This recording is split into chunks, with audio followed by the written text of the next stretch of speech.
নমস্কার বন্ধুরা, আজকের পর্বে বানিয়ে দেখাবো সম্পূর্ণ নিরামিষ দারুণ স্বাদের একটা পটলের রেসিপি। আপনারা যারা নিরামিষ খেতে পছন্দ করেন, এই নিরামিষ পটলের রেসিপিটা একবার অবশ্যই বানিয়ে দেখতে পারেন। ভাত, রুটি, পরোটা সব কিছুর সাথেই আজকের এই পটলের রেসিপিটা খেতে অসম্ভব ভালো লাগে। আর সবচাইতে বড় কথা, এই পটলের রেসিপি কিন্তু খুব সাধারণভাবে অল্প মশলাতে তৈরি করে নেওয়া যায়। তো কথা না বাড়িয়ে চলুন কি করে তৈরি করছি দেখে নেওয়া যাক। আজকের পটলের রেসিপিটা বানানোর জন্য এখানে নিয়ে নিয়েছি আমি কয়েকটা একদম কচি আর সাদা পটল। একটা কড়াই আমি গ্যাসে বসিয়ে দিয়েছি, আর কড়াইটা হালকা গরম হলে ছোট কাপ মেপে 1 কাপ মতন সোনা মুগ ডাল এবার হালকা করে একটু ভেজে নিচ্ছি। ডালটাকে খুব বেশি লাল করে ভাজছি না, একটু হালকা রং ধরে আসা অবধি ডালটাকে ভেজে নিয়েছি। এবার এই ভেজে নেওয়া ডালটাকে আমি অন্য একটা পাত্রে ঢেলে নেব। ডালটা হালকা ঠান্ডা হয়ে যাবে সেই অবধি অপেক্ষা করব। হালকা ঠান্ডা হয়ে গেলে এবার এই ভেজে নেওয়া ডালটাকে আমরা ভালো করে ধুয়ে নেব। ডালটাকে ভালো করে ধুয়ে জল বদলে নিয়েছি, আর ডাল সেদ্ধর জন্য একটা পাত্রে জল গরম বসিয়ে দিয়েছি। ধুয়ে নেওয়া মুগ ডালটাকে এবার এই গরম জলের মধ্যে দিয়ে দিচ্ছি। সামান্য পরিমাণ একটু লবণ দিয়ে দেব, যাতে ডালটা খুব ভালো করে তাড়াতাড়ি সেদ্ধ হয়। এবার একটু ভালো করে মিশিয়ে নেব, আর ডাল সেদ্ধ হয়ে আসা অবধি অপেক্ষা করব। ডালটা সেদ্ধ হতে থাক, ততক্ষণ আমি একটা মিক্সিং জারে নিয়ে নিচ্ছি এখানে 1/2 ইঞ্চি পরিমাণ আদা, নিয়ে নিচ্ছি 2টো কাঁচা লঙ্কা। অল্প পরিমাণ একটু জল দিয়ে এই আদা আর কাঁচা লঙ্কাটাকে আমি একটু বেটে নিচ্ছি। আদা কাঁচা লঙ্কা বেটে নিয়েছি। এবার আমি এই পটলগুলোকে কেটে নেব। তার জন্য পটলের 2টো দিক একটু করে কেটে বাদ দিয়ে নেওয়ার পর পটলের খোসাটাকে অল্প অল্প রেখে বাদবাকি খোসা ছাড়িয়ে নিচ্ছি। এই রকম সাদা পটলগুলো কিন্তু খেতে খুবই ভালো হয়। এগুলো যেহেতু একদমই দেশি পটল, আর এই পটলের মধ্যে কিন্তু বীজটাও কম থাকে। তাছাড়া পটলগুলোও কিন্তু অন্য পটলের তুলনায় বেশ নরম হয়। তাই বাজারে এই পটলগুলো পেলে অবশ্যই এই পটলগুলোকে এনে রেসিপিটা তৈরি করার চেষ্টা করবেন, তাহলে দেখবেন পটলের যে কোনো রেসিপি খেতে কিন্তু খুবই ভালো লাগবে। পটলের আমি প্রত্যেকটা পটলকে কিন্তু অল্প অল্প খোসা রেখে ছাড়িয়ে নিচ্ছি। আর আপনাদের তো বলাই হয়নি আজকের রেসিপিটা কি বানাচ্ছি।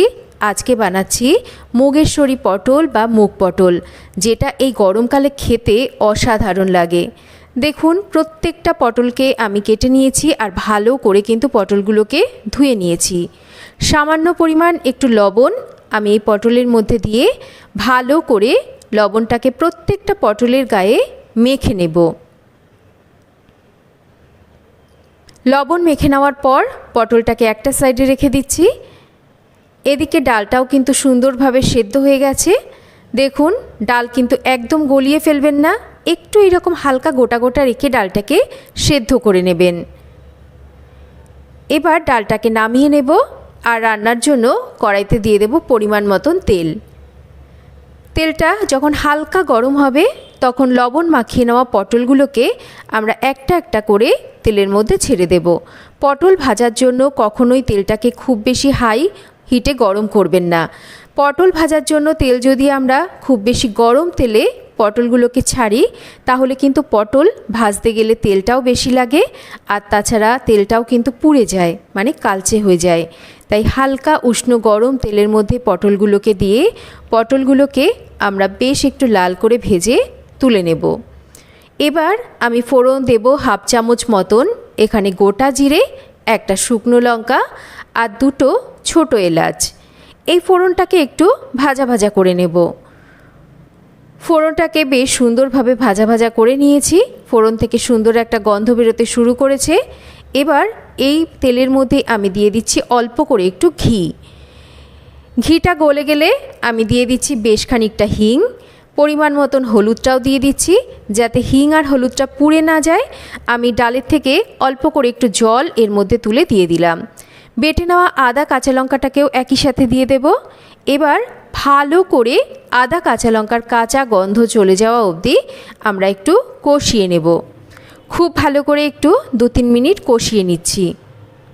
2-3 মিনিট এই মশলাটা কষানো হয়ে গেছে। এবার ভেজে নেওয়া পটলগুলোকে দিয়ে দেব। আমি আরও একটু ডালের থেকে জল তুলে দিয়ে দিচ্ছি যাতে একটু কষাতে সুবিধা হয়। এবার ভালো করে এই মশলার সাথে ভেজে নেওয়া পটলগুলোকেও একটু কষিয়ে নিচ্ছি। রান্নাটা খুবই সিম্পল, খুবই অল্প মশলায় তৈরি হয়ে যায়, কিন্তু তা সত্ত্বেও এই রান্নার স্বাদ আর সুগন্ধ কিন্তু অসাধারণ হয়। এবার কষানো হয়ে গেলে আগে থেকে সেদ্ধ করে নেওয়া মুগ ডালটাকে ঢেলে দেব। বাদবাকি স্বাদ মতন লবণ, 2টো চিড়ে নেওয়া কাঁচা লঙ্কা দিয়ে এবার সমস্ত কিছুকে মিশিয়ে নেওয়ার পর মিডিয়াম ফ্লেমে রেখে আমরা 3-4 মিনিট রান্না করে নেব। 3-4 মিনিট মিডিয়াম ফ্লেমে রেখে রান্না করে নিয়েছি। এবার আমরা নামানোর আগে একটু স্বাদটাকে ব্যালেন্স করার জন্য সামান্য করে একটু মিষ্টি এর মধ্যে দিয়ে দেব। এতে করে এটা খেতে কিন্তু খুবই ভালো হয়। সমস্ত কিছুকে মিশিয়ে নেওয়ার পর আরও মিনিট খানেক রান্না করে নিতে হবে। দেখুন পটলগুলো কিন্তু সুন্দরভাবে সুসেদ্ধ হয়ে গেছে। একটু দেখে নিতে হবে পটল ভালো করে সেদ্ধ হয়েছে কিনা। রান্নাটা আমাদের অলমোস্ট ডান। দেখুন, দেখে নিশ্চয়ই বুঝতে পারছেন কত কম মশলায় কত সুস্বাদু একটা রান্না।